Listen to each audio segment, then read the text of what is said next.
Dan pemirsa, sebelum ke Pak Alex, saya ingin ke Ibu Unifah, merupakan pengurus besar dari Persatuan Guru Indonesia. Bu Unifah?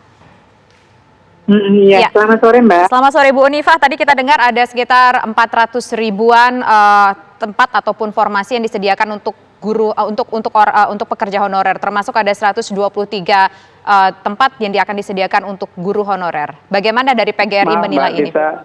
Mbak Tisa, saya koreksi, itu data honorer yang masih tercatat. Oke, data yang informasi ya. Oke, siap. Ini gimana kalau menurut Bu Unifah? Itu, terima kasih. Saya senang sekali ya mendengar penjelasan dari Pak Menteri, Pak Alex gitu.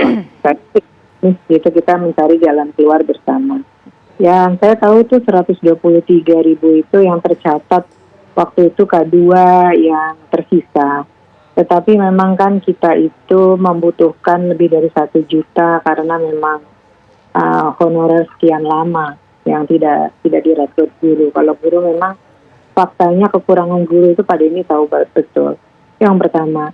Yang kedua adalah saya membaca bahwa ini akan ada terobosan ya. Jadi saya berharap bahwa ini akan diselesaikan lah honorer kalau guru kan nggak bisa ditunda ya untuk masa depan bangsa.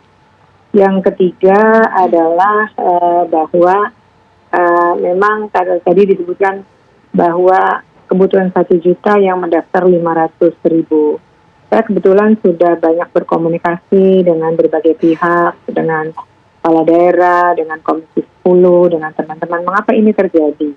Ya karena mereka katanya DAU-nya nggak ditingkatkan, jadi mereka kesulitan untuk membayar. Kalau ternyata tidak ada alokasi khusus di dalam hal penggajian. Jadi problem-problem itu lah Pak Dini lah yang tahu. Yang pasti begini, bahwa kalau memang 1 juta dan 2023 dan kebutuhan guru itu 1 juta sekian, diutamakan mereka yang jadi bukan hanya yang berusia tetapi juga yang memiliki pengalaman, karena ada juga Pak yang usianya 35 tahun baru ngajar 2 tahun gitu kan, karena pindah dari satu tempat. Itu menjadi prioritas dan saya kira PGRI sudah melakukan berbagai komunikasi ya, kita sama-sama mencari jalan keluar. Tapi memang persoalan guru harus diselesaikan. Saya kira teman-teman guru, terutama guru negeri yang kemarin shock betul tiba-tiba karena sertifikasi itu 100% afirmasi, terus guru-guru kami yang di swasta ya mohon dikembalikan lah itu. Dan selanjutnya direkrut dengan kualitas dan pengabdian. Itu kita sangat berharap dan terutama menghargai yang mereka yang pengabdian yang lama dan juga di daerah 3T ya Pak Deni. Jadi mohon DAU-nya ditambah gitu supaya nggak ada alasan untuk tidak didaftarkan semua, terus formasinya ya sesuai kebutuhan, kemudian juga memperhatikan kondisi honorer sekolah negeri yang sudah mengabdi lama gitu. Jadi saya juga ingin sekali dialog dengan Pak Deni off air karena dulu kita sebelum pandemi sering berdialog dengan Pak Menpan sebelumnya, Pak Cahyo juga orangnya sangat baik ya. Itu untuk menyelesaikan beberapa hal. Jadi kalau kita mau menguji sebenarnya adalah 2 hal syaratnya adalah memberikan kesempatan bahwa dengan model sekarang bahwa pendidikan itu adalah terbuka, akses belajar itu di mana saja, maka dedikasi dan komitmen itu yang paling mahal. Kemudian yang berikutnya adalah perhatian kepada daerah 3T. Jadi saya harap untuk pendidikan dapat diselesaikan. Kalau nanti sampai 2023 ada terobosan untuk memenuhi kawan-kawan guru yang sudah mengabdi lama ya. Pak Deni, boleh kita ngobrol nanti. Oke, baik.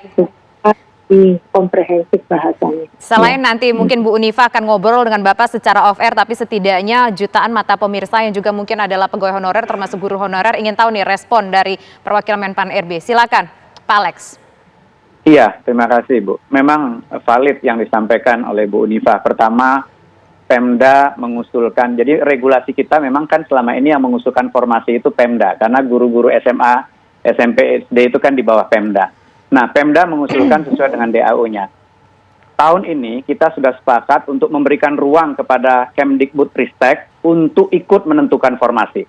Jadi formasi secara nasional, helikopter view-nya kan sebetulnya Mas Menteri Nadiem sudah tahu, saya butuh 1 juta gitu. Tetapi karena anggaran di Pemda dianggap tidak cukup, akhirnya hanya separuh yang diusulkan. Dan kami sudah bersurat ke Kementerian Keuangan juga untuk memberi alokasi sesuai dengan yang dibutuhkan oleh Kementerian Dikbud. Jadi helikopter view-nya secara nasional Dikbud. Walaupun nanti Pemda bilang kami cuma butuh 10, kalau Kemdikbud merasa di situ butuhnya 20, ya 20 ditetapkan sebagai formasinya. Sepanjang anggarannya disetujui oleh Kementerian Keuangan. Dan kalau nggak salah, secara prinsip sudah dapat persetujuan dari Kementerian Keuangan. Jadi formasi itu ada perubahan dari tahun lalu ke tahun 2022, di mana Kementerian Dikbud itu memberi pendapat tentang kebutuhan formasi.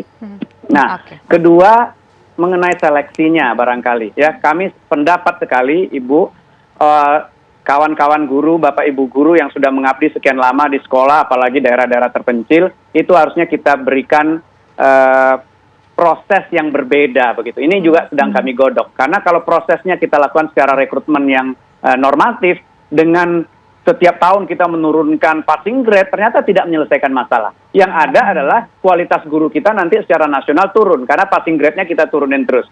Jadi kami sedang melihat kemungkinan proses untuk kawan-kawan guru honorer ini yang berbeda dengan rekrutmen baru. Karena di korporasi biasa itu, orang yang direkrut baru dengan orang yang sudah magang, ya prosesnya barangkali bisa kita bedakan gitu. Nah, kami sedang lihat payung hukumnya untuk melakukan perubahan-perubahan dalam proses seleksinya. Karena memang kalau solusinya hanya dengan menurunkan passing grade dan berharap mereka itu lulus, ternyata selama sekian tahun solusi itu tidak berhasil kita penuhi begitu. Nah, itu terkait dengan guru. Guru adalah pelayanan dasar, prioritas pemerintah peningkatan SDM. Kami mencurahkan fokus kami untuk mencoba menyelesaikan persoalan ini. Termasuk tenaga kesehatan, karena saat ini kita sedang berada dalam pandemi yang kita belum tahu usainya kapan. Tetapi saya juga tidak mau PHP kepada teman-teman yang pekerjaannya bersifat administratif. Ya, ini juga harus didengar oleh masyarakat umum bahwa betul kita sudah bekerja lama begitu, tetapi ini masih ada waktu nih 2 tahun untuk mencoba meningkatkan keahlian kita, kemampuan kita yang lain. Saya yakin ya kalau ada niat belajar, insya Allah jalannya ada begitu. Kami pernah punya pengalaman di korporasi untuk melakukan upskilling atau reskilling kepada kawan-kawan yang dianggap ya tidak punya harapan. Ternyata mereka mempelajari sesuatu yang baru dan skillnya kemudian bisa dimanfaatkan untuk pekerjaan yang lebih bernilai tambah. Tidak harus di perusahaan yang sama, tidak harus menjadi ASN, tetapi yang paling penting adalah kita meningkatkan taraf hidup teman-teman karena kemampuannya meningkat dari waktu ke waktu. Singkat saja Pak Alex, kalau administratif tadi kita mendengar curahan hati dari mereka yang merupakan tenaga honorer administratif tadi itu, usianya macam-macam Pak Alex, ada yang 41, ada yang usia 45. Apakah ini juga akan ada pengecualian untuk mereka yang honorer saat ini bekerja di bidang administratif? Iya, sekarang ini kita lagi mengkaji serius ya. Untuk pekerjaan administratif secara menyeluruh, diperkirakan dengan adanya digitalisasi 4-5 tahun ke depan, itu jumlahnya harusnya negatif growth. Kan nggak lucu kita going digital, tapi tenaga administratifnya bertambah. Nah, kami harus mapping dulu yang mau pensiun dan lain-lain ya, seperti apa, sebanyak apa yang bisa menampung untuk teman-teman yang ada sekarang ini melakukan pekerjaan-pekerjaan administratif. Tetapi terlalu dini untuk kami berjanji karena fokus priority saat ini adalah ke pelayanan dasar. Baik, terima kasih Deputi Bidang SDM Menpan RB Pak Alex dan juga Ketua Umum PGRI Ibu Uni Hanifah Rosyidi. Selamat sore.